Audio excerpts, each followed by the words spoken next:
Aujourd'hui, nous sommes autour d'un projet qui est très attendu. Et le projet Agri Jeunes va nous servir aujourd'hui aussi de prétexte pour parler de l'emploi des jeunes en général.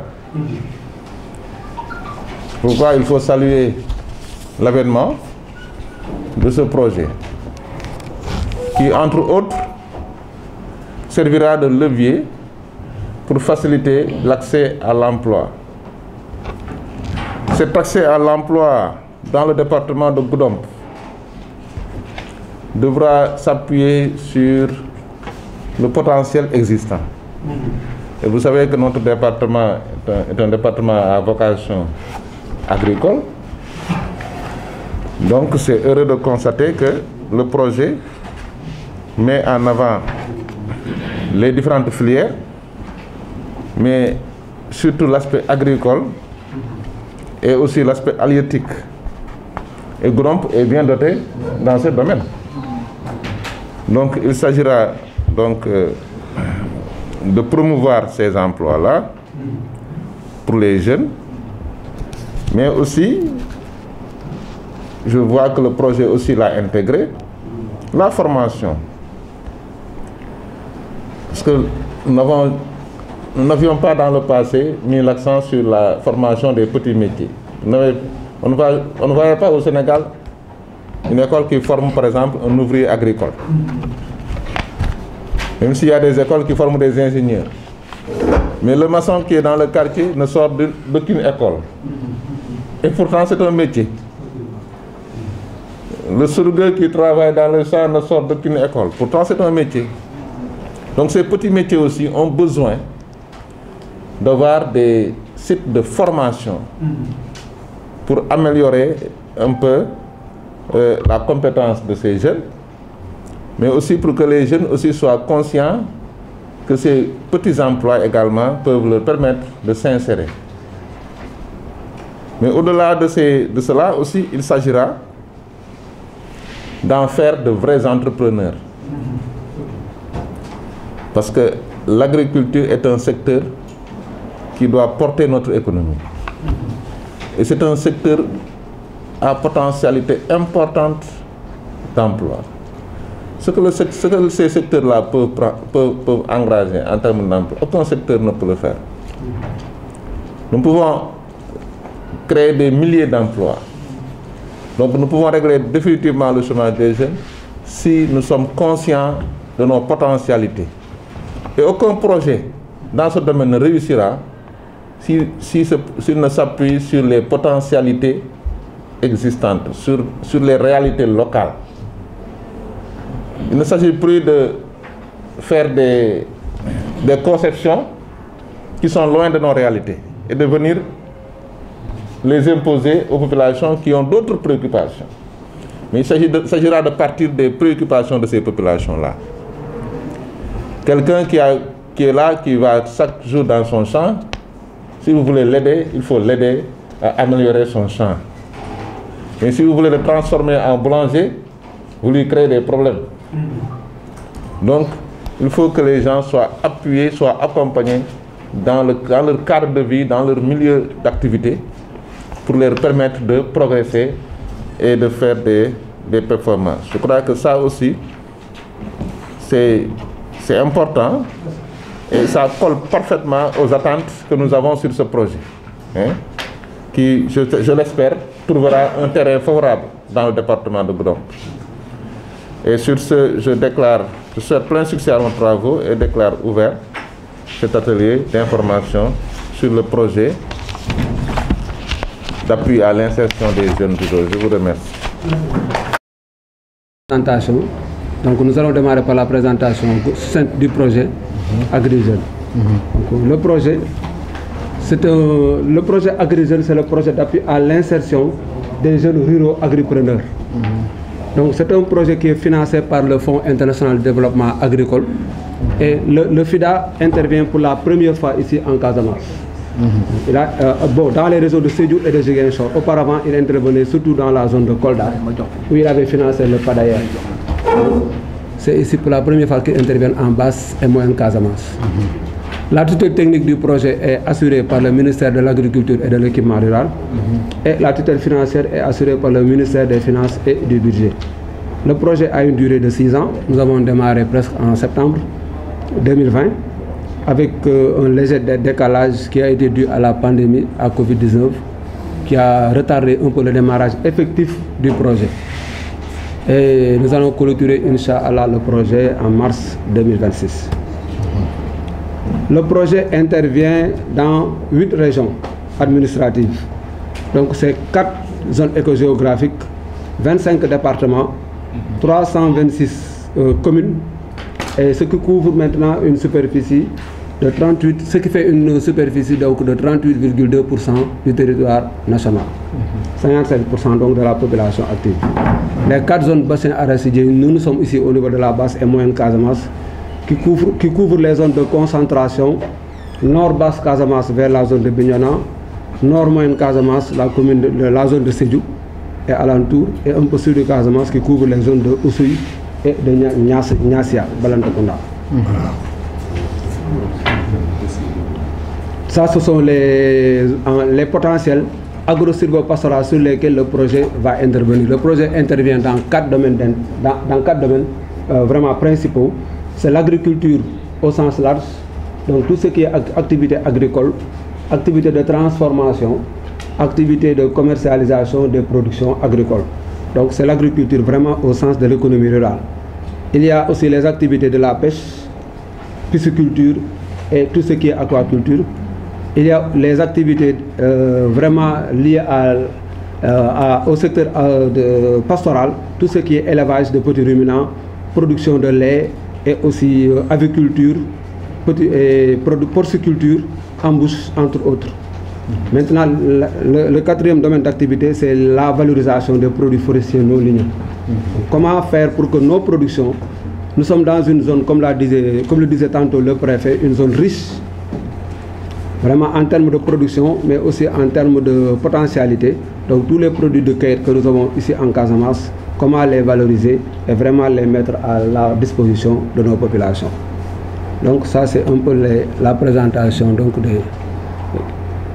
l'objectif du projet. Bon, ça c'est les Niayans, comme je l'ai dit tantôt, c'est le potentiel.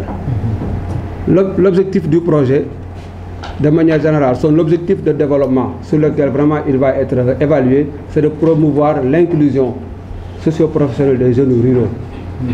Le mot rural a ici tout son sens. Parce qu'on s'est rendu compte que dans les projets antérieurs, c'est surtout les jeunes qui étaient en milieu urbain qui avaient la possibilité d'avoir l'information, de postuler et de pouvoir bénéficier vraiment à temps réel des opportunités offertes par les projets. Ici, on a mis le focus sur le caractère rural des jeunes parce que tout simplement, on va se baser dans un premier temps au niveau donc des jeunes qui sont dans les exploitations familiales. Comment faire pour que ces jeunes-là puissent disposer d'activités rentables, créatrices de revenus et d'emplois décents, vraiment dans les chaînes de valeur agricoles, sylvicoles, pastorales et halieutiques. C'est un peu ça l'objectif de développement. Toute la stratégie du projet est basée autour de ça. Cet objectif-là part d'un constat, c'est la théorie du changement que veut prôner le projet. Parce que le projet tient en compte les projets antérieurs comme le PAPEJ, l'ANPEJ, l'ANIDA. Nous qui avons géré ces projets-là, nous savions qu'il y avait quelque chose qui manquait dans la mise en œuvre de ces projets-là. On ne parvenait pas à mettre le jeune dans un parcours qui allait lui permettre de définir vraiment son plan de développement. Donc c'est le parcours entrepreneurial du jeune. Comment faire pour que le jeune puisse concevoir l'entrepreneuriat comme une option et non comme une alternative? Moi, j'étais le coordinateur régional du PAPEJ. Toutes les difficultés que nous avions eues en son temps, c'est que tout simplement vous mettez des financements à la disposition des jeunes, mais ils vont se dire que de mon côté,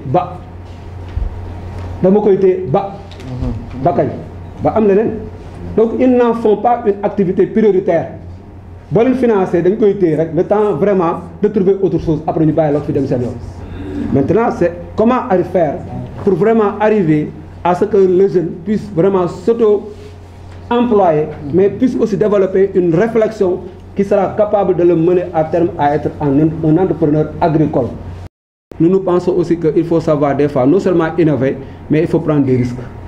Et le goût du risque, on ne le sent pas ici. Peut-être que ça va changer, mais on ne sent pas trop ce goût du risque-là. Maintenant, l'impact de tout ça, c'est la précarité, la fragilité des moyens d'existence et la pauvreté extrême.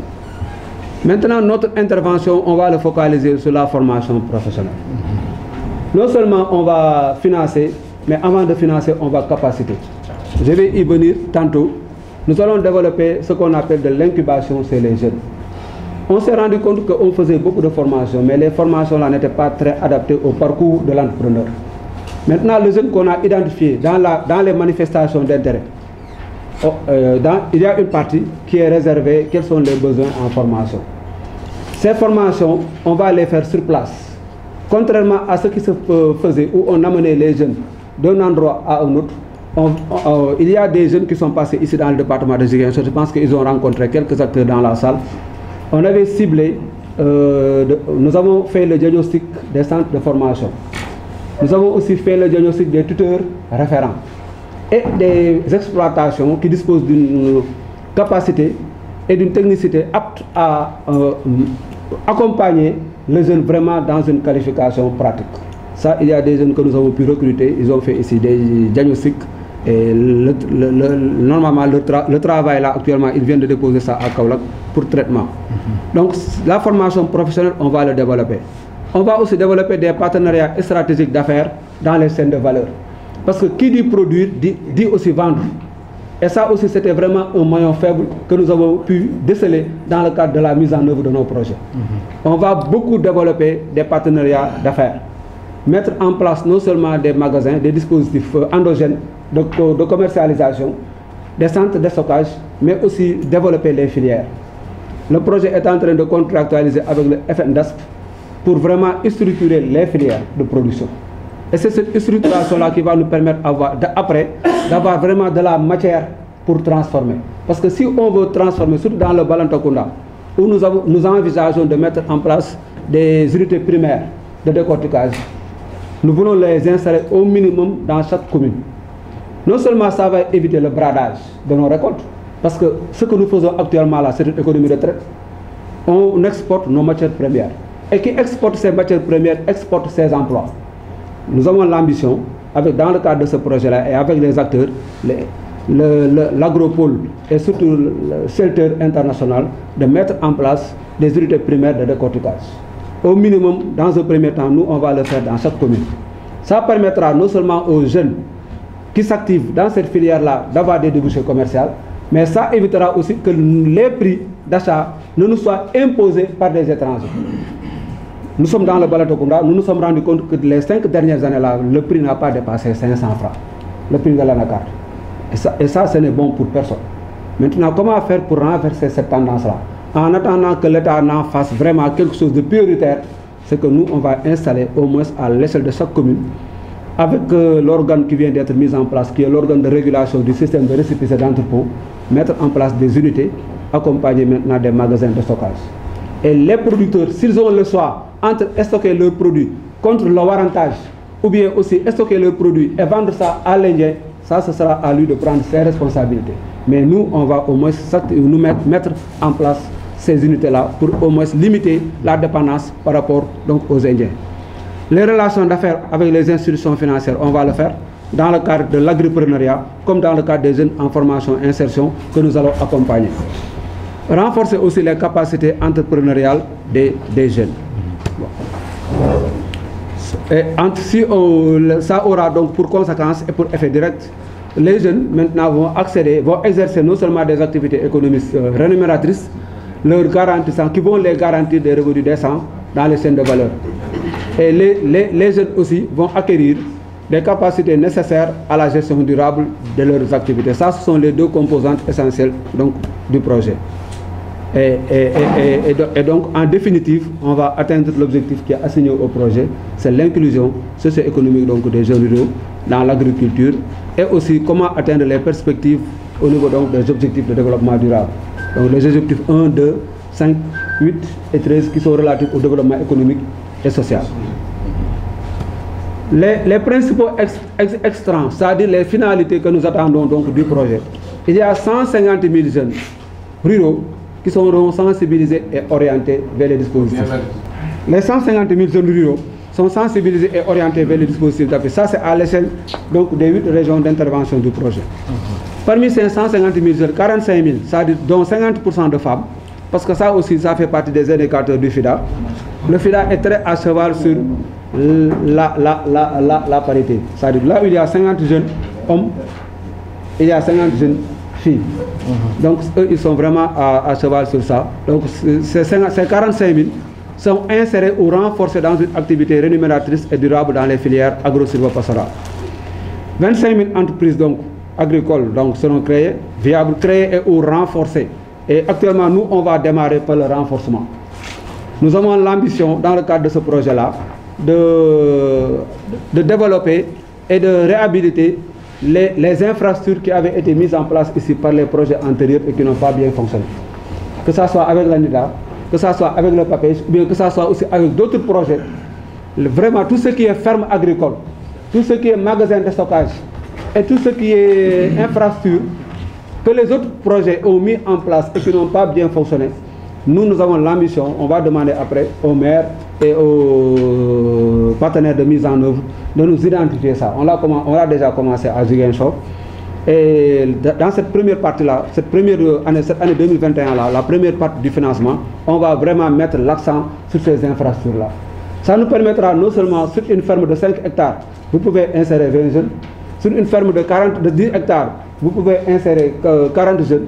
Et ce sera un moyen de départ pour vraiment essayer de résoudre la problématique lancinante de l'emploi des jeunes en milieu rural. Donc nous allons vraiment démarrer cette fois dans un premier temps avec ça et maintenant nous ouvrir après ultérieurement sur tout ce qui est nouvelle construction et autres. 85% des jeunes ruraux donc au moins verront le revenu augmenter d'au moins 30%. 80% donc de jeunes aussi adoptent des technologies et des pratiques résilientes. Les technologies aussi, nous en faisons vraiment quelque chose de particulier dans le cadre de ce projet-là. Parce que qui dit modernisation agricole, pour attirer les jeunes, il faut innover et développer aussi les technologies de production.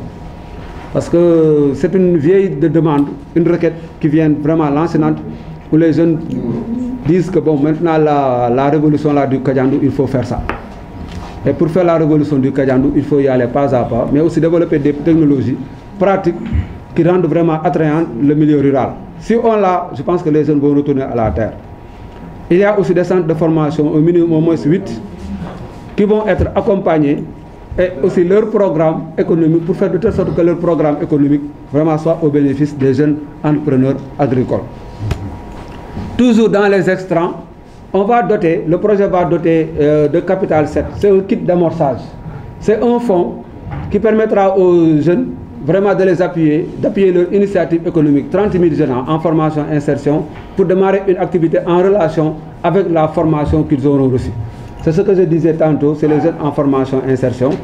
La deuxième partie de mon intervention va revenir sur ça, sur vraiment concernant les critères de sélection et aussi qu'est-ce que les sous-préfets et les préfets vont mettre en place donc pour développer, gérer non seulement la sélection, mais aussi valider les demandes d'appui que nous allons reçues par rapport à ça. Le fonds pour démarrer une activité, le K7 c'est une subvention, je vais y revenir après. L'appui aux partenariats commerciaux endogènes avec les organisations, donc avec les OP et avec les organisations fêtières. Donc tout ce qui est organisation de producteurs, vraiment, surtout s'il renferme en son sein des jeunes, nous allons nous faire un plaisir de les accompagner. Comme avec le CNCR, qui a un collège des jeunes, actuellement nous sommes en relation avec eux pour développer des activités non seulement d'information et de sensibilisation, mais aussi d'identification des jeunes devant bénéficier de nos appuis. La réhabilitation aussi et la construction de 100 dispositifs endogènes. Dans les PTBA qu'on a présentés en CRP au niveau de Sédhiou et au niveau de Ziguinchor, nous avons décliné les objectifs par région. Qu'est-ce que nous allons faire normalement en termes de dispositifs? Et je pense que cette année, on a prévu dans un premier temps, pour l'année 2021, Sur les dispositifs endogènes, les infrastructures là, de développer au moins 4 ici à Sédhiou et 4 à Ziguinchor. La répartition, on va le faire. Ça sera en fonction surtout de l'existant, mais en fonction aussi vraiment des besoins et aussi des besoins surtout des acteurs. En relation aussi avec le Proval CV, qui est le projet d'appui, le projet de valorisation des eaux pour le développement des chaînes de valeur. C'est le projet-là qui prend le relais du PDRS. C'est le projet aussi qui est présentement exécuté au niveau donc, du ministère de l'Agriculture et de l'équipement rural. Nous avons les deux projets-là, le Proval et le projet AgriJeunes travaillent ensemble. Et non seulement nous avons démarré ensemble, mais aussi on a pratiquement presque les mêmes cibles et il y a des activités conjointes que nous allons mener. Donc, parce que le Proval est financé à 90% par la BAD et à 10% par le FIDA. Le projet AgriJeunes est financé à 90% par le FIDA et à 10% par la BAD. Donc, nous sommes complémentaires dans l'aménagement des petits périmètres maraîchers, les 500 hectares. Actuellement, nous sommes dans l'identification de ça. Et le Proval aménage, mais tout ce qui est valorisation intérieure et renforcement de capacité de ces jeunes qui sont pressentis, ça c'est le projet AgriJeunes qui va le faire. Donc c'est comme ça qu'on va faire le ciblage. La construction aussi et l'équipement d'étangs, de 100 étangs piscicoles, de 100 étangs, de 80 bassins piscicoles, les 100 étangs aussi, ce sont les fermes en étangs. Les bassins, ça peut être des bassins surtout ici en béton, les bassins en liner. Il y a les cages flottantes, 400 cages qu'on va faire, et 600 aussi à 1000 agripreneurs que nous allons vraiment appuyer au niveau donc de cette activité-là d'aquaculture. Les cibles du projet, c'est les jeunes de 18 à 35 ans. Ça, c'est la définition universelle donc, qui a été validée par le BIT. Mais ces jeunes-là, dans notre projet, sont issus des exploitations familiales et des ménages à faible revenu, affiliés ou non à des organisations professionnelles ou à des associations. Ce qui nous intéresse, c'est que ces jeunes-là soient en quête d'insertion économique. S'il est en quête d'insertion économique, nous, on peut l'enrôler. On l'enrôle et on le met en rapport avec une OP fêtière qui va l'appuyer et l'accompagner dans son plan de développement. Les jeunes ruraux aussi, sous emploi ou sans emploi, sont aussi des cibles prioritaires du projet. Les jeunes agripreneurs en activité qui veulent vraiment développer, mettre à l'échelle leur système, leur production, eux aussi, ils font partie des cibles du projet. Les jeunes ruraux apprentis, ça c'est par rapport à la composante formation-insertion. Les jeunes orphelins, handicapés, aussi personnes à mobilité réduite, ça c'est vraiment le système, l'apport inclusif du projet. Et c'est la raison pour laquelle on va travailler avec les services d'action sociale, ces services régionaux départementaux d'action sociale, pour que vraiment, dans le ciblage de ces jeunes-là, pour qu'ils puissent jouer un rôle important dans le ciblage de ces jeunes-là. Le jeune handicapé qui ne peut pas faire une activité agricole peut faire une activité avicole. Il peut être dans la transformation, il peut être dans la commercialisation. Donc nous allons travailler avec eux vraiment dans ce système de ciblage-là. Et nous l'avons annoncé à l'occasion des comités régionaux de planification. Et nous sommes aussi en contact avec les chefs de services régionaux par rapport à ça. Une fois que cette stratégie-là sera finalisée, on va partager ça avec le niveau départemental. Là, les composantes du projet, nous sommes ici en phase de 2. Nous sommes, dans le cadre de ce projet-là, nous avons 2 composantes essentielles, plus une 3e composante traditionnelle de coordination. La première composante, donc, c'est le développement d'activités économiques rentables. Dans cette composante-là, nous avons 6 activités principales, AP. Donc, c'est l'accès à l'information et le développement des partenariats commerciaux. Ça, on l'a déjà développé. On a déjà commencé avec l'ANPEJ, qui dispose donc d'un dispositif mobile. Et avec l'ANPEJ, on va mettre en place des points d'information de proximité. Quand j'ai discuté avec le chef d'antenne de l'ANPEJ à Ziguinchor, on a fait un choix sur l'implantation de ces PIP. Bon, moi, je lui ai fait comprendre que depuis le PAPEJ, les départements de Goudomp, c'est-à-dire les régions de Sédhiou, sont les régions vraiment les plus mal loties en matière d'information ou bien en matière d'accès à l'information au niveau des projets. Et on a retenu le principe de faire un point d'information de proximité dans le TANAF, qui va au moins être à cheval sur beaucoup de communes du département. et un autre point d'information dans le Bonna, dans le Bunkiling, là-bas dans la commune de Bonna. Donc, parce qu'on s'est rendu compte que ce sont deux coins, deux zones qui ne sont pas vraiment très bien pourvues, non seulement en projet, parce que pour disposer de projet aussi, il faut avoir accès à l'information. Et si vous n'avez pas l'information, vous n'allez pas accéder à ces projets-là. Et ça, c'est le choix qu'on a fait. Donc pour mettre ces deux points-là dans un premier temps, ce qu'on a prévu là, de le faire pour ce qu'on a prévu pour la région de Sédhiou, de le faire donc dans ces deux zones-là. Parce qu'il y a un point d'information de proximité à Sédhiou, il y a un point d'information de proximité donc à Ziguinchor, à Bignona, et ils ont même un point d'information dans le Diouloulou. Donc ce qui restait à couvrir vraiment les régions-là, c'est l'axe-là de Tanaf, et c'est vraiment dans le Bunkiling, dans le Bonna.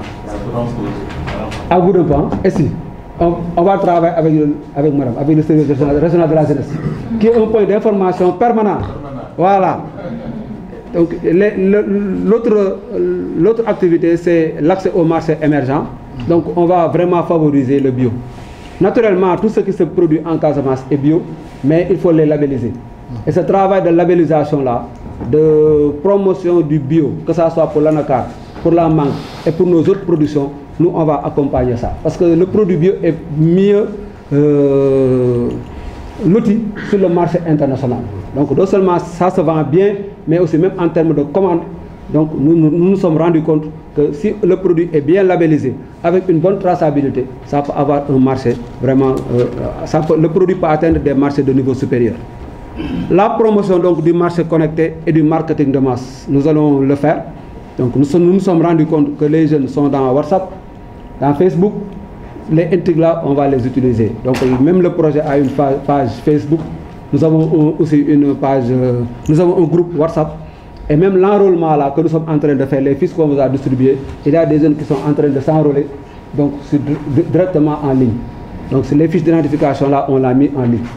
Donc ça, nous sommes vraiment nous avons anticipé par rapport à ça. L'autre activité, c'est les infrastructures de production, les infrastructures de production en synergie avec le Proval. Comme je l'ai dit tantôt, tout ce qui est aménagement et bassin piscicole, les aménagements horticoles et les bassins piscicoles, on va le faire avec le Proval. L'appui donc aux initiatives économiques aussi des jeunes en formation, insertion, ça c'est les kits d'amorçage, les fonds de facilitation qu'on va donner aux jeunes. Facilitation aussi pour le financement des jeunes agripreneurs. Dans les mécanismes de financement qu'on va mettre en place, le projet a prévu dans le montage, ce qu'on va faire, les plans d'affaires, d'inscrire l'assurance agricole dans les plans d'affaires. Non seulement l'assurance agricole est une forme de garantie, mais ça aura aussi comme effet de vraiment amoindrir les méfiances et les doutes des institutions financières. Parce que le banquier, ce qui l'intéresse, c'est que vous soyez solvable. Et s'il sait que vous, là, vous avez des mécanismes qui vous accompagnent, vous avez un fonds de financement, vous avez l'assurance agricole, vous avez un fonds de garantie, vous êtes dans les financements innovants, parce qu'on va aussi promouvoir les financements innovants dans le cadre de ce projet-là. Ce qu'on entend par financement innovant, c'est le leasing. On s'est rendu compte que dans nos projets-là, des fois, on met à la disposition des jeunes de l'argent, mais on s'est rendu compte et on a observé et évalué que pour la plupart du temps, nous avons constaté des détournements d'objectifs. Maintenant, dans les plans d'affaires qu'on va faire, ce qui est privilégié, c'est de faire du leasing. Dans la partie équipement et tout ce que vous aurez besoin comme matériel d'exploitation, le projet met ça à votre disposition. Même si l'argent transite par votre compte, ce sera un paiement de compte à fournisseur. On peut loger l'argent chez vous, dans votre compte, sous séquestre. On va demander aux gestionnaires de compte de payer la fourniture d'équipement livré contre bon de commande ou bien contre bon de livraison. C'est un moyen à 50% ou à 100% de limiter les détournements d'objectifs. Ça, on va le faire.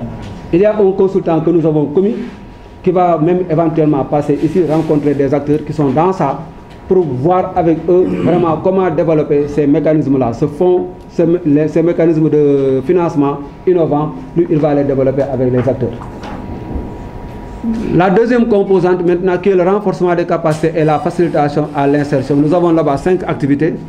Donc la première activité, c'est l'identification et l'orientation des jeunes. Ça, on l'a déjà commencé. Tout ce qui est identification des acteurs, territoriaux, nous avons déjà commencé ça. L'information, l'identification, on va le faire. L'orientation, on va le faire d'ici la fin du mois ou en début avril. Je pense que les préfets et les sous-préfets ont déjà reçu la note de cadrage qui vient du gouverneur pour mettre en place le comité de sélection. Préfet. Il y a des notes de sélection qu'on a envoyées. Oui, les notes de cadrage. Il y a un comité départemental à mettre en place. Voilà. Et comité local pour chaque voilà, pour cet arrondissement. Ça, après, je vais y revenir dans la deuxième partie. Ça, ce sera l'orientation. Nous, les bases de données que nous sommes en train de collecter, après, on va les analyser.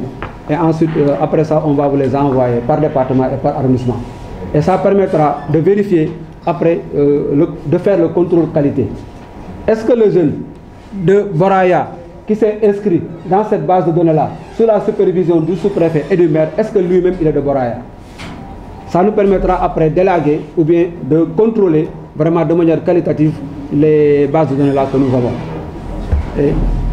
L'activité principale d'eux aussi, c'est l'appui aux jeunes en formation insertion. Et comme troisième activité, nous avons la diffusion et l'appropriation d'itinéraires techniques.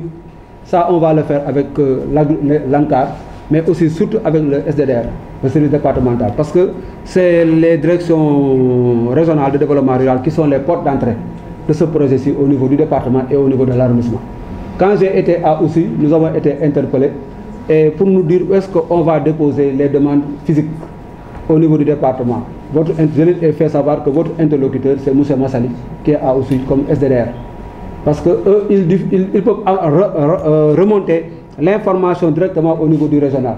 Donc M. Mbeg, qui nous accompagne depuis le début, et qui est vraiment le représentant de la région au niveau du comité national de pilotage. Parce qu'il n'y a que le DRDR qui assiste au comité national de pilotage.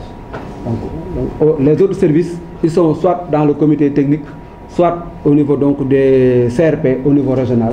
Mais les DRDR, vraiment en tant que structure de tutelle, c'est eux qui assurent la supervision donc, du projet au niveau régional. Comme activité aussi, il y a la diffusion et l'appropriation d'itinéraires techniques, parce que nous, après, on va vers des conventions, on l'a même déjà commencé, et il y a des ateliers qu'on va organiser dans le courant du mois d'avril, avec les services techniques principaux qui vont nous accompagner, que ce soit l'agriculture, l'élevage, la jeunesse, la foresterie, la pêche, et le développement local. Donc, on va avoir avec eux des conventions, vraiment pour développer ça, développer cette activité prioritaire-là, qui est l'offre de formation et d'appui conseil. Le renforcement aussi de la diversité et de la qualité de l'appui conseil, c'est une activité principale. Et il y a le renforcement des capacités techniques des tuteurs. Donc tout ce qui est tutorage, plan de renforcement, équipement, donc mise à niveau des plateaux techniques, au niveau de ces tuteurs référents-là, le projet va l'assurer. Donc les composantes, les modalités, le cadre organisationnel. Donc le projet est ainsi géré. En haut, donc au niveau national, nous avons le comité national donc, de pilotage, je faisais allusion tantôt, donc, qui définit les orientations pour une exécution donc, performante axée sur les résultats. Ensuite, à l'intérieur de ce comité national, on a créé une cellule technique. Donc pour examiner le programme de travail avant son approbation, d'analyser aussi les rapports d'activité et de préparer les questions d'ordre stratégique à discuter au cours des sessions du CNP. Et c'est le comité-là qui a maintenant augmenté même l'âge. Parce qu'au début, je parlais tantôt de 18 à 35 ans, mais quand on a fait les ateliers régionaux et les CRP, beaucoup d'intervenants sont intervenus sur vraiment comment relever l'âge. Et nous savons aussi depuis de tout temps que c'est un problème. Surtout ici en Casamance, où vraiment n'est pas adulte qui veut. On passe par des étapes avant vraiment qu'on vous considère comme étant même un adulte ou bien on considère comme étant même quelqu'un qui a la parole dans une assemblée de sages. Donc c'est pourquoi maintenant l'âge on l'a augmenté jusqu'à 40 ans. Et la territorialité aussi, le jeune rural, certains pensaient que le caractère jeune rural pouvait exclure des jeunes. Mais on leur a fait comprendre que la territorialité, c'est surtout par rapport à l'activité, ce n'est pas par rapport à la résidence. Un jeune qui est basé à Goudomp peut développer des activités rurales en termes de commercialisation de produits agricoles, de vente d'aliments, de bétail et autres choses. Donc c'est pourquoi maintenant on considère dans nos zones d'intervention que tous les jeunes qui sont là sont considérés comme étant des jeunes ruraux. Il y a aussi les CRP, les comités régionaux de planification. On en a tenu à Sédhiou, sous l'égide du gouverneur. C'était pour présenter les plans de travail et de budget annuel. Bon, pour la coordination du projet, la coordination nationale est basée à Kaolack, avec maintenant une couverture dans les 4 régions centres. C'est-à-dire les régions de Diourbel, Kaolack, Fatick et Kaffrine donc, sont couvertes par l'antenne. Parce qu'à l'intérieur de l'antenne, il y a les experts qui sont là-bas et qui se sont constitués actuellement en binôme pour couvrir ces 4 régions-là. Pour l'antenne de Louga, l'antenne de Louga couvre les régions de Thiès et de Louga. Et ici, au niveau de Ziguinchor, donc nous couvrons les régions de Ziguinchor et de Sédhiou. En termes d'ingénierie, donc, il y aura beaucoup de faire que nous allons faire et on va les faire vraiment avec les services techniques. Donc avec l'ARD qui assure le secrétariat au niveau donc, du CRP, les collectivités territoriales, les communes, les maires et ensuite avec les partenaires vraiment institutionnels de mise en œuvre. Donc certains partenaires aussi on peut les après choisir comme étant des délégataires de maîtrise d'ouvrage. Maîtrise d'œuvre ou maîtrise d'ouvrage. Donc selon les cas, on peut même choisir des acteurs pour faire cette délégation-là de maîtrise d'œuvre. Il y aura aussi des partenariats stratégiques qu'on va faire. Ça c'est surtout avec les chambres consulaires, mais aussi avec les institutions financières. On peut aussi cibler directement des structures qui appuient les personnes handicapées. On peut les cibler de manière vraiment très directe pour faire vraiment un ciblage direct. Donc c'est à travers maintenant cette approche-là que le projet contribuera à valoriser et à renforcer les fonctions techniques donc régaliennes qui sont dévolues au niveau déconcentré. Parce que ce sera aussi un moyen vraiment de les accompagner financièrement et techniquement à mettre en œuvre donc, leurs activités au niveau du département et au niveau de la région. Donc le budget, comme je l'ai dit tantôt, le budget global du projet, c'est un projet de 54 milliards. Donc la composante 1 du projet, donc le développement d'activités économiques, est évalué à 28 milliards, donc il recoupe vraiment qui recoupe 53%, donc la composante développement d'activité économique. La composante 2, donc tout ce qui est renforcement de capacité et facilitation à l'insertion tourne autour de 35% du budget, soit 18 milliards. Et maintenant, il y a le suivi évaluation pour 8% et tout ce qui est maintenant imprévu par rapport comme matelas devant vraiment nous permettre de faire face à des imprévus et estimés à 5%. Donc ça, monsieur le préfet, c'était la première présentation du projet, vraiment de manière très succincte. Maintenant, il y a une deuxième présentation qu'on a prévue de presque 10 minutes. C'est pour un peu échanger avec les acteurs sur le projet, c'est-à-dire sur la manière dont le projet va mettre en place les appuis, mais aussi comment vont se faire les sélections au niveau du préfet, au niveau de la préfecture, comme au niveau de l'arrondissement. Comment les gens aussi vont nous aider et vont nous travailler pour mettre à notre disposition ces éléments-là de qualité. Bon, donc ça c'est le processus de sélection des bénéficiaires, des opportunités et des appuis offerts par le projet aux jeunes ruraux. Les jeunes ruraux comme les jeunes en formation, insertion ou bien les jeunes aussi en agripreneurs. On commence ici par la manifestation de l'idée de projet. C'est actuellement ce qu'on vous a remis dans les sous-chemises. C'est des tableaux, c'est un tableau qui permet d'identifier vraiment celui qui a besoin de ce financement-là. Le tableau est là, on l'a mis sur 2 pages, ça c'est pour avoir beaucoup plus d'espace, pour vraiment comment le jeune pourra écrire et aussi pourra se faire enrôler dans le cadre de ce projet-là. Donc il y a la date, prénom, nom, donc l'âge, la localité, le nom du père ou du tuteur, ça on le demande parce qu'après ultérieurement on aura besoin de ça, le tuteur. Surtout en matière de gestion foncière, quand on va vous demander après de nous amener même si on ne demande pas de délibération, mais on va demander des certificats ou bien des ordres, des niveaux des actes de cession, ou bien aussi ça, le chef de famille ou bien le chef de concession, si c'est dans une famille traditionnelle, il peut le faire. Et nous, si nous avons ce papier-là, ça nous suffit. Parce que des fois, demander quelqu'un à des délibérations, un jeune de 30 ans, un jeune de 18 ans, un jeune de 21 ans, des fois ça pose problème pour lui confier ces actes de délibération-là. Celui qui l'a, il peut tout simplement dire, il peut faire une déclaration sur l'honneur pour dire que nous, famille telle, nous autorisons notre jeune là à vraiment cultiver ici. L'investissement, on va le faire là-bas dans l'exploitation et après, la famille pourra voir comment maximiser et comment gérer ça. Ça, c'est pourquoi on demande vraiment ces informations-là.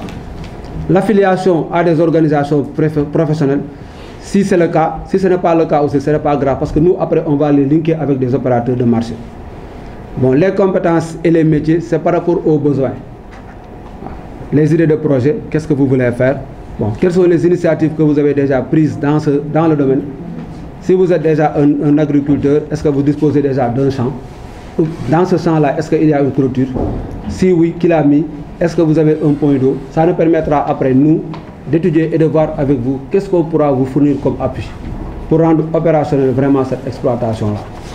Les contacts et la dernière partie, là, la décision du projet, ça, je l'ai laissé même dans ce qu'on vous a distribué, on l'a laissé en gris. C'est après le projet qui va le faire avec le comité de sélection. Là, il y a une commission communale de présélection donc, des projets au niveau départemental comme au niveau régional. Donc, le comité d'attribution, donc, ça c'est pour les cassettes, c'est au niveau départemental. L'objectif pour le projet, vraiment, c'est de sélectionner 30 000 jeunes ruraux bénéficiaires. Ça, c'est à l'échelle globale. Au niveau régional, donc, c'est 20 000 jeunes. Et nous, les objectifs qu'on nous a assignés au niveau régional, c'est d'avoir 1000 jeunes dans ce volet-là, jeunes en formation insertion, et 500 jeunes agripreneurs. Parce que ce qui est plus fondamental pour le projet, c'est de vraiment comment promouvoir la formation, l'insertion et l'emploi. C'est la raison pour laquelle on a accordé ce quota-là aux jeunes en formation insertion, de vraiment 1000 jeunes et de 500 en termes d'agripreneurs.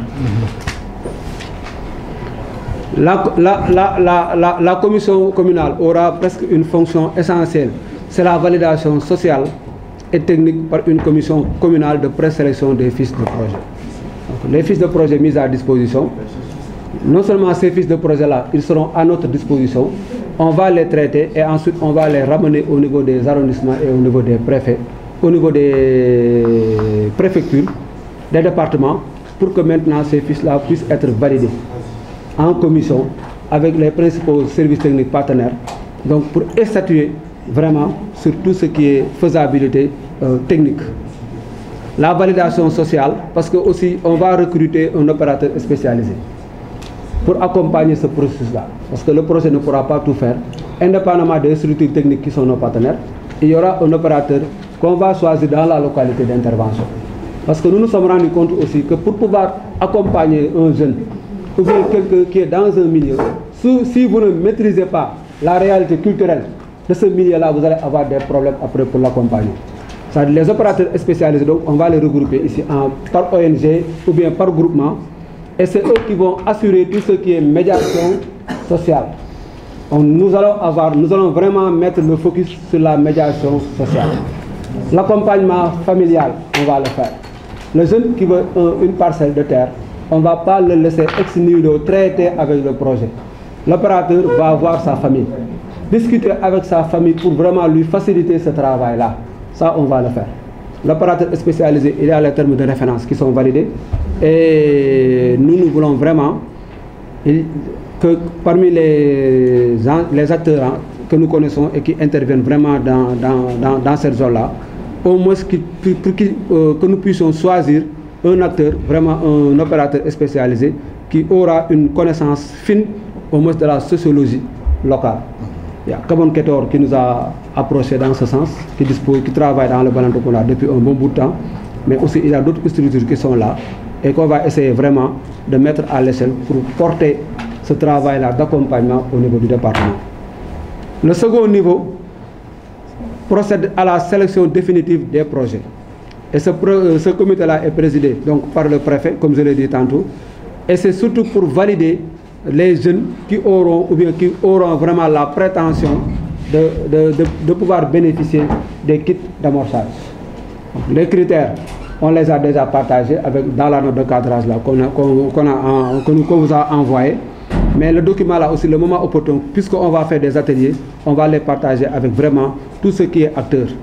les acteurs au niveau départemental, mais aussi au niveau régional, pour que les gens puissent avoir la même compréhension des critères de sélection et des notations.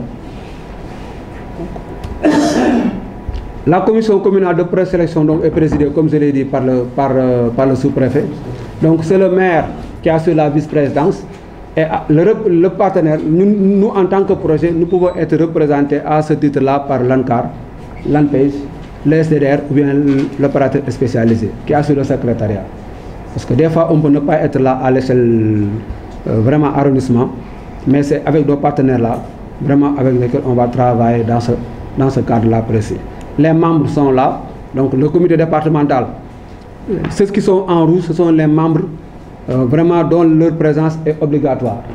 Donc c'est le SDDR, c'est le chef d'antenne du Proval, le chef de secteur, le chef du service départemental de l'élevage, donc la pêche et la surveillance, l'ANA. Parce qu'ils peuvent statuer après par sous-commission. S'il y a un lot de projets agricoles, on peut demander au SDDR de convoquer rapidement son équipe pour travailler là-dessus. Si c'est des projets d'élevage, on fait la même chose. C'est pour ne pas regrouper tout le monde et attendre pour que les choses s'entassent pour qu'on puisse organiser cette commission-là. Ça, le préfet a la latitude après de demander aux services concernés, en fonction du nombre de demandes reçues, de vraiment convoquer et de travailler avec les membres là en sous-commission. C'est pourquoi les têtes de file, ce sont vraiment les chefs de service techniques dans les domaines d'intervention du projet. Le comité régional, c'est à l'échelle régionale, donc présidé par le gouverneur. Et il y a le chef d'antenne, nous-mêmes nous assurons le secrétariat. Et là-bas aussi c'est la même chose. Je suis avec le DRDR, avec aussi l'inspecteur régional des eaux et forêts. Donc nous sommes actuellement en convention, les conventions sont en cours de finalisation. L'élevage, le service régional de la pêche, l'ANA, il y a le conseil régional de la jeunesse et il y a aussi le représentant de la jeunesse féminine. Donc nous sommes à l'intérieur de ce comité-là, au niveau régional. Le fonctionnement des organes, donc il est créé respectivement sous l'autorité du gouverneur ou du préfet, un comité régional ou départemental d'attribution ou de sélection des plans, des cassettes. Le plan technique, ce sont les plans d'affaires là que nous allons élaborer au niveau régional. Donc tout ce qui est mis en place, élaboration de ces plans d'affaires, c'est pris en charge par le projet. Et il y a aussi une commission communale de présélection donc des fiches et surtout de validation sociale et technique, comme je l'ai dit, ça c'est placé sous l'autorité des sous-préfets. Les comités sont mis en place donc, dans le cadre du processus de sélection des bénéficiaires à l'accompagnement, donc dans les chaînes de valeur et les domaines d'intervention du projet. Le comité départemental d'attribution et la commission communale se réunissent sur convocation de leur président. Le comité régional peut se réunir une fois au moins tous les 3 mois. Donc hier même, le gouverneur a convoqué à Ziguinchor une réunion, c'était par rapport à l'emploi des jeunes. On nous a demandé d'envoyer nos contributions d'ici samedi, pour éventuellement que le gouverneur de Ziguinchor puisse convoquer un comité le jeudi prochain sur vraiment la problématique de l'emploi des jeunes. Donc on nous a demandé hier avec tous les services vraiment qui travaillent sur la composante jeunesse là, de faire des propositions, non seulement en termes d'offres, mais aussi de faire un diagnostic sans complaisance, vraiment sur l'évaluation et aussi sur les projets antérieurs. Donc ça, on va mettre ça à la disposition donc des gouverneurs. Les membres de ces organes, les 3 comités, sont convoqués une semaine effective avant la tenue de la réunion. Maintenant, les frais afférents à ces réunions-là sont entièrement pris en charge par le projet. Une fois qu'on aura validé tout ça, sur convocation donc, du président, on fait les termes de référence, plus un projet de budget. Et si ça nous parvient, on va mettre le budget là à la disposition donc, de ces comités-là. Le mandat donc, de la commission communale, c'est de vérifier l'éligibilité. Donc tout ce qui est âge, résidence et type d'activité. Est-ce que même l'activité que vous voulez faire coïncide avec la localité dans laquelle vous êtes? Si quelqu'un veut développer une activité avicole ou bien une activité par exemple piscicole au beau milieu par exemple de la zone de Ziguinchor, ça va poser problème. Donc il faut que cette validation-là technique et sociale puisse être faite par ces commissions-là au niveau communal, donc à l'échelle vraiment des sous-préfets. Les PV, donc le PV de la commission est transmis à l'antenne pour analyse donc, et suite à donner. Les initiatives non présélectionnées sont orientées vers d'autres dispositifs. C'est pourquoi dans la partie orientation de ces fiches d'identification-là, puisque actuellement nous sommes en relation avec l'ADER, avec le Proval, avec l'ANPEJ et avec les projets PPJ du ministère et avec les autres programmes. Si par exemple vous n'êtes pas dans nos critères, au lieu de vous rejeter, on va pouvoir vous orienter vers ces autres dispositifs. Hier, en CDD à Ziguinchor, j'en parlais avec le préfet parce que nous sommes avec le Proval. Le Proval finance même des acteurs privés, monsieur le maire. Je vous donne l'information. Le Proval, il finance même les acteurs privés. Nous sommes dans les critères jeunes jusqu'à 40 ans. Nous sommes dans les fermes agricoles, nous sommes dans les plateformes multifonctionnelles, nous sommes dans les fermes aquacoles. Mais les exploitants privés qui peuvent prendre, sélectionner ou bien embaucher en leur sein des jeunes, ils peuvent bénéficier de l'appui du Proval CV. Ils ont un fonds de 3 milliards et bon, nous sommes presque à non seulement des binômes, mais des frères siamois. Là où le projet AgriJeunes, il représente le Proval. Le Proval, là où il est, il représente le Proval CV. Le chef d'identité du Proval, là où il est, il nous représente, nous, vraiment AgriJeunes. Donc cette information, je tenais à mettre ça à la disposition des acteurs ici. Les acteurs privés qui sont là, jeunes ou moins jeunes, s'ils peuvent prendre des jeunes pour travailler à l'intérieur de ces fermes-là, ils peuvent bénéficier d'un appui financier du Proval CV. Les demandes, vous pouvez nous les faire parvenir à travers le même canal, soit par les SDDR, soit par la préfecture, soit par les sous-préfectures. Si vous adressez ça au Proval CV, nous, on va mettre ça à leur disposition. Le comité départemental aussi, son mandat, c'est de vérifier la conformité des projets, comme au niveau local. Et donc, émettre des avis techniques, sélectionner les dossiers éligibles, informer les parties prenantes des résultats donc, de ces travaux, étudier et émettre un avis sur les réserves soumises par les bénéficiaires potentiels, lésés ou écartés injustement. Ça aussi, c'est une possibilité qu'on donne aux autres. Si vous voulez vraiment, vous n'êtes pas satisfait de votre sort, vous pouvez écrire. On a au niveau donc, du projet, surtout le FIDA tient à ça, il y a un mécanisme de dénonciation. Et il est important aussi que les gens puissent savoir ça. Si vous n'êtes pas satisfait de vraiment la mesure, vous avez la possibilité de nous le faire savoir par écrit en tout simplement informant le préfet ou bien le sous-préfet. Et à partir de ce moment, le projet aussi a l'obligation de vous répondre pour vous donner vraiment les explications nécessaires sur les raisons vraiment qui ont poussé à tel ou à tel choix.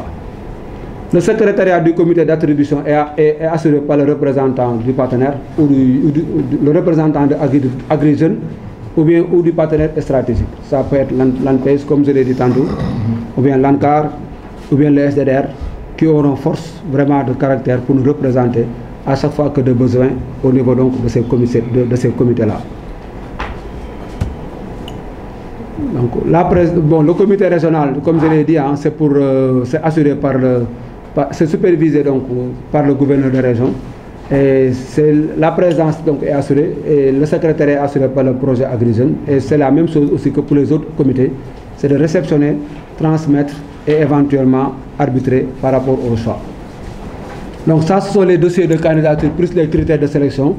Donc on va après partager avec les partenaires de mise en œuvre sur ça, parce que les dossiers là actuellement sont entre les mains des préfets et des sous-préfets sur les critères, dans la note de cadrage que le maire leur a envoyé à travers le gouverneur pour prendre vraiment les arrêtés portant création de ces comités-là au niveau départemental et au niveau régional.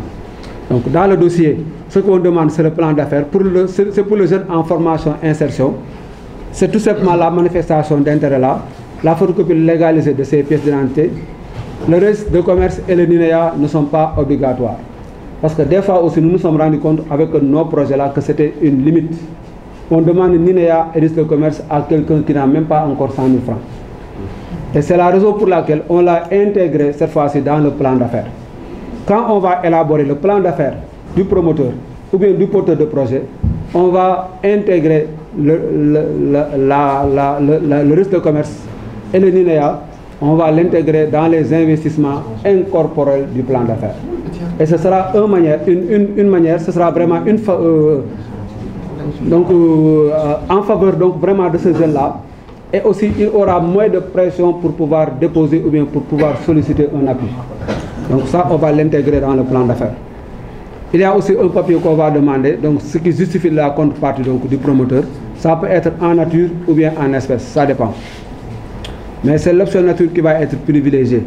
Pour le jeune, par exemple, qui veut s'insérer, si vous voulez faire de l'agriculture, on va vous demander est-ce que vous avez déjà un poulailler.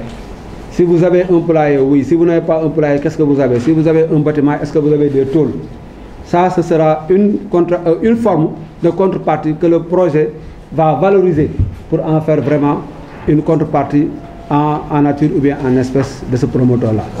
Le titre d'attribution dont je parlais tantôt, d'attribution foncière, ou bien l'engagement moral du chef de ménage. Ça peut être une déclaration sur l'honneur. Si nous l'avons, ça nous suffit. C'est ça, c'est la lettre d'engagement là. Donc vraiment, comme caution morale, si on a la lettre d'engagement là du promoteur, bon, du chef de famille ou bien du chef de ménage, ça peut vraiment nous suffire pour accompagner ou bien pour appuyer le jeune là financièrement. Et la fiche de présentation là, qu'on vous a donné, ça c'est pour vraiment donner une information très synthétique.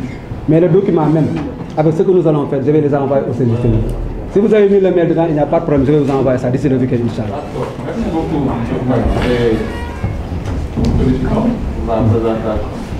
Nous venons de faire un atelier sur l'emploi des jeunes, particulièrement en prenant comme prétexte le projet Agri-Jeunes, dont l'atelier nous a permis de faire quand même une séance d'information au profit des différents acteurs, mais aussi au profit des membres de l'administration. Donc aujourd'hui, la problématique de l'emploi des jeunes est au cœur des préoccupations des autorités. C'est pourquoi beaucoup de projets sont mis en œuvre dans ce sens. Et le projet Agri-Jeunes est venu également s'inscrire dans cette dynamique de promouvoir l'emploi des jeunes dans le secteur de l'agriculture, de manière générale. Donc, à la suite donc du lancement de ce projet qui permettra vraiment aux jeunes de s'investir dans ce secteur, mais également qui permettra de promouvoir des jeunes entrepreneurs agricoles.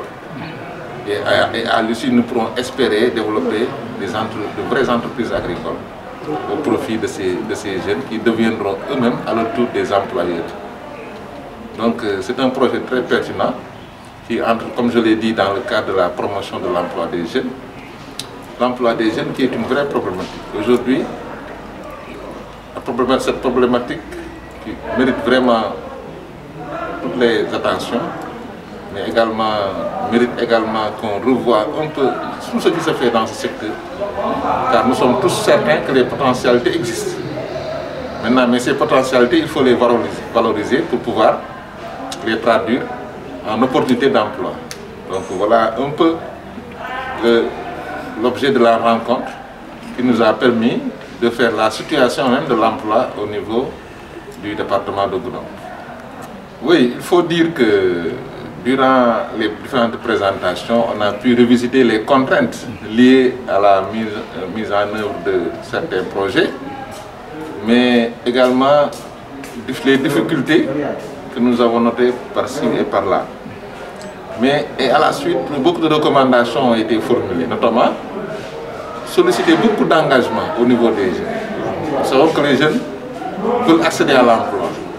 Mais souvent, il y a des problèmes d'information, il y a des problèmes de formation, mais il y a des problèmes aussi d'accessibilité de l'information et de la formation. Maintenant, de ce fait, nous les avons quand même rassurés qu'ils pourront compter sur l'administration, les responsables du projet, les cultures territoriales pour régler ce problème d'information et de formation.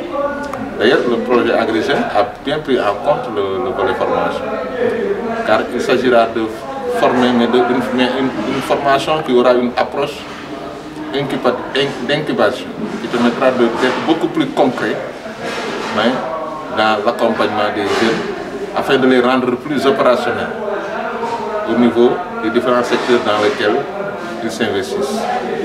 Donc aujourd'hui, il faut que ces jeunes soient conscients des potentialités qui existent dans ces secteurs et qu'ils puissent s'engager à œuvrer pour le développement de ces secteurs en développant toutes les opportunités qui se présentent à eux. Maintenant, il y a les collectivités territoriales aussi qui doivent prendre les dispositions parce qu'ils font partie du dispositif, qui doivent prendre les dispositions pour accompagner ces jeunes, mieux les organiser, car il y a eu beaucoup d'allègements. Si vous avez bien suivi, pour ce projet, on a fait beaucoup d'allègements sur les conditionnalités d'accès même au financement.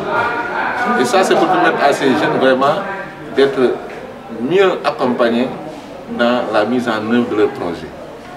Les services techniques aussi ne seront pas en reste dans l'accompagnement. En plus de l'opérateur qui sera recruté, les services techniques pourront accompagner les jeunes dans les différentes filières pour leur permettre vraiment de mieux réaliser leur projet. Donc tout ça a été dit. Il y a le volet formation professionnelle où les centres de formation et des centres d'incubation seront mis à profit pour vraiment préparer ces jeunes-là. Parce que l'objectif, comme je l'ai dit, c'est de former des entrepreneurs agricoles. Donc pour cela, toutes les dispositions seront prises, mais également nous avons tiré les leçons des projets précédents qui ont connu beaucoup de difficultés. Et pour essayer de faire un peu de brainstorming et apprendre du passé pour mieux nous faire face à l'avenir. Et nous avons bon espoir que ce projet sera réalisé comme nous le souhaitons.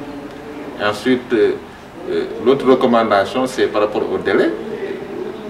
Les dépôts ont démarré, donc on demande aux jeunes de déposer leur projet avant la fin de ce mois-ci, pour permettre aux différents comités de présélection et de sélection de pouvoir se réunir afin que les financements puissent être faits dans les meilleurs délais.